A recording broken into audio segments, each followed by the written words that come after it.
샬롬. 우리 주 예수 그리스도께서 주시는 은혜와 평강이 함께하기를 기도하고 또한 축복합니다.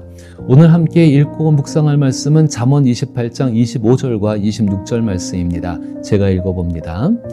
욕심이 많은 자는 다툼을 일으키나 여호와를 의지하는 자는 풍족하게 되느니라.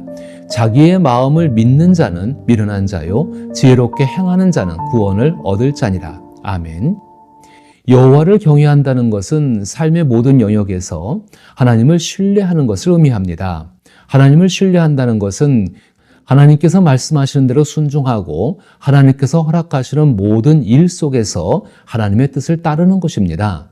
잠언 16장 3절에서는 이와 같은 것을 너희 행사를 여호와께 맡기라 그리하면 내가 경영하는 것이 이루어지리라 라고 말씀하고 있습니다.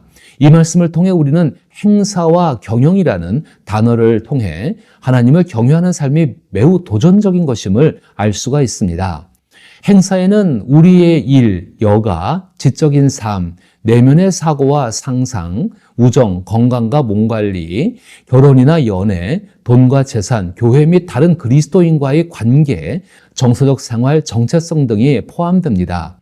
행사를 여호와께 맡기기 위해서는 각 영역을 의도적으로 자세히 살펴보고 하나님을 신뢰함으로써 순종하고 따르는 데 필요한 사항들을 목록으로 작성하는 것이 유익합니다.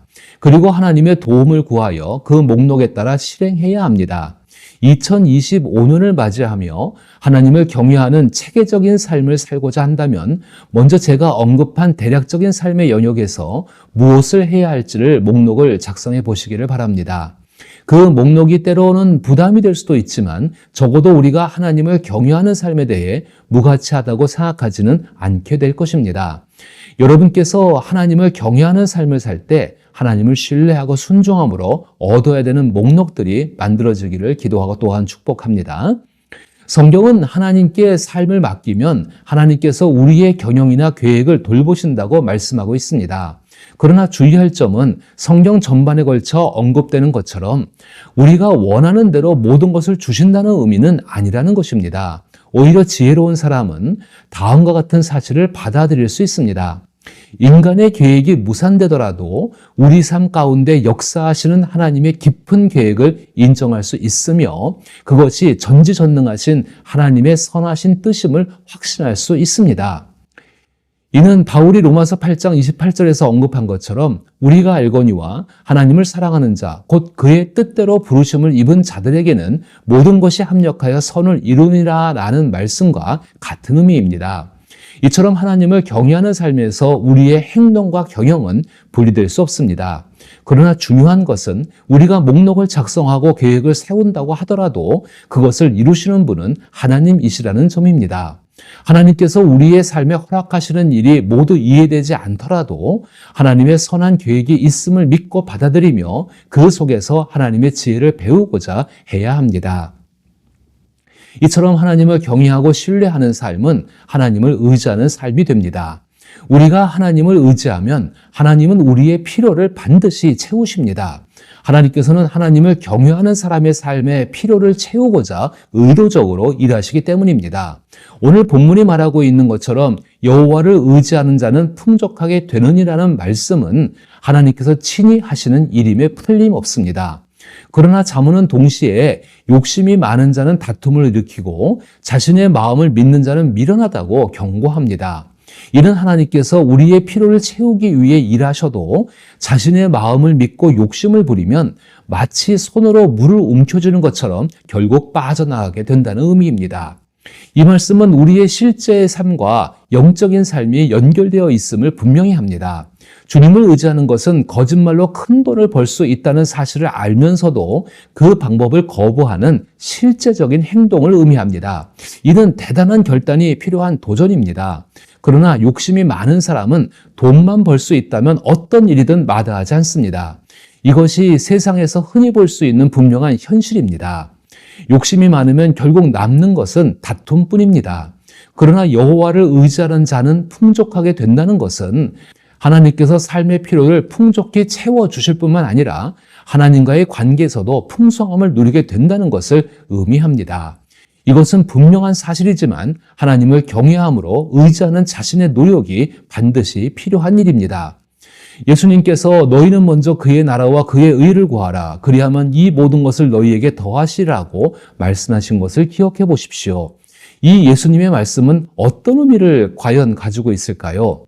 예수님께서 요한복음 16장 33절에서 세상에서는 너희가 환난을 당한다고 말씀하신 것을 떠올리면 우리가 거짓과 욕심을 가지고 살아도 항상 부유하고 평탄할 것이라는 약속은 결코 아닌 것임을 분명히 알 수 있습니다.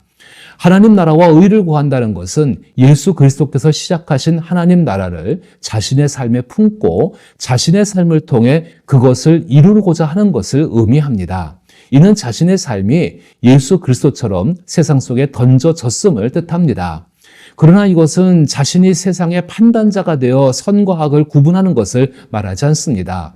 오히려 자기 중심성과 교만이 정체성이 되어 있는 사람들 속에서 그들의 방법을 따르기보다는 하나님의 방법을 따르기 위해 몸부림치는 삶을 의미합니다. 많은 신앙인들이 종종 자신의 희생 없이 하나님 나라가 이루어지기를 원하지만 그런 일은 결코 일어나지 않습니다. 주 예수께서 말씀하신 것처럼 하나님 나라가 너희 안에 있다는 것은 하나님의 말씀을 따라 살아가는 삶 속에서 스스로 느끼고 이루어가는 것입니다. 그런 사람은 하나님 앞에서 정직하며 하나님의 성품을 간절하게 찾는 마음을 가지고 살아갈 수밖에 없습니다. 그로 인해 주 예수께서 마태복음 5장의 산상수훈에서 말씀하신 것처럼 의에 줄이고 목마른 자는 복이 있나니 그들이 배부름을 얻을 것이요 마음이 청결한 자는 복이 있나니 그들이 하나님을 볼 것이라 라는 말씀을 경험하며 살아가게 됩니다. 그로 인해 그 사람은 예수님처럼 세상을 이기게 됩니다. 이것과 관련하여 잠언 21장 29절로부터 31절에서는 악인은 자기의 얼굴을 굳게 하나 정직한 자는 자기의 행위를 삼가느니라. 지혜로도 못하고 명철로도 못하고 모략으로도 여호와를 당하지 못하니라. 싸울 날을 위하여 마병을 예비하거니와 이김은 여호와께 있느니라. 잠언 21장 29절부터 31절을 다시 생각해 보면 우선 악인은 자기 중심성과 교만에서 비롯된 욕심을 다루지 못하는 사람입니다. 그로 인해 주권자이신 하나님을 부분적으로라도 인정하지 못합니다. 하나님을 대적하고 하나님의 뜻을 거스리는 사람은 결국 하나님의 뜻은 이루어지게 되겠지만 자신은 손해만 보게 된다는 의미입니다. 출애굽기에서 바로가 그랬고 예수님을 십자가에 못 박은 무리들도 마찬가지였습니다. 이러한 모습은 현대의 그리스도인들 중에도 하나님을 경외하지 않고 의지하지 못하는 사람의 모습에서도 분명하게 나타납니다.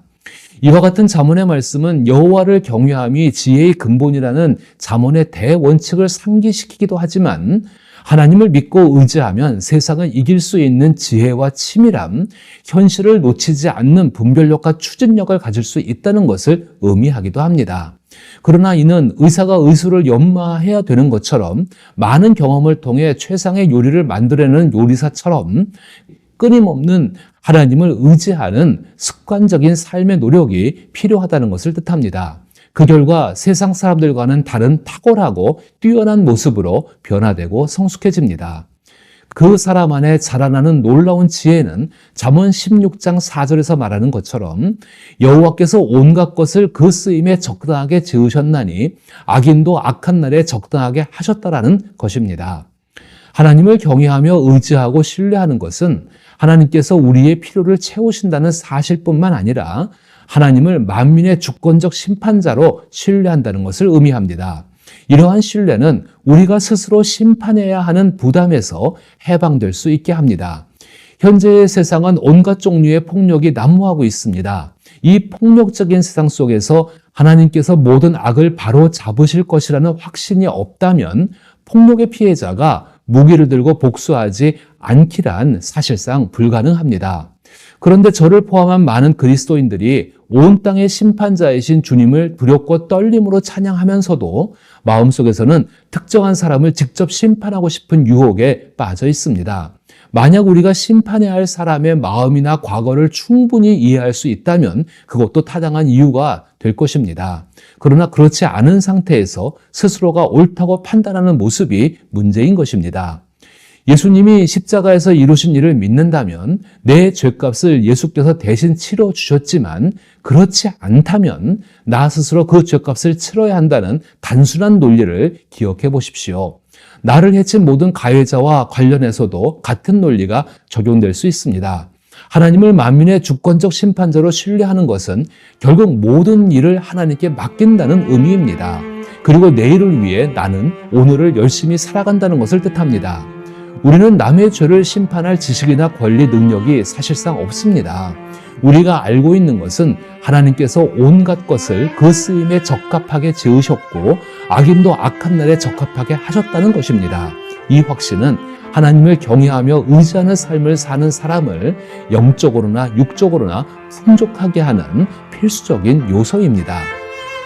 이제 이 영상을 시청하신 후 각자 하나님을 경외하기 위해 자신의 일, 여가, 지적인 삶, 내면의 사고와 상상, 우정, 건강 및 신체 관리, 결혼이나 연애, 돈과 재산, 교회 및 다른 그리스도인과의 관계, 정서적 생활, 정체성 등에 대해 필요한 부분을 채우고 노력해야 할 구체적인 목록을 작성해 보시기를 바랍니다.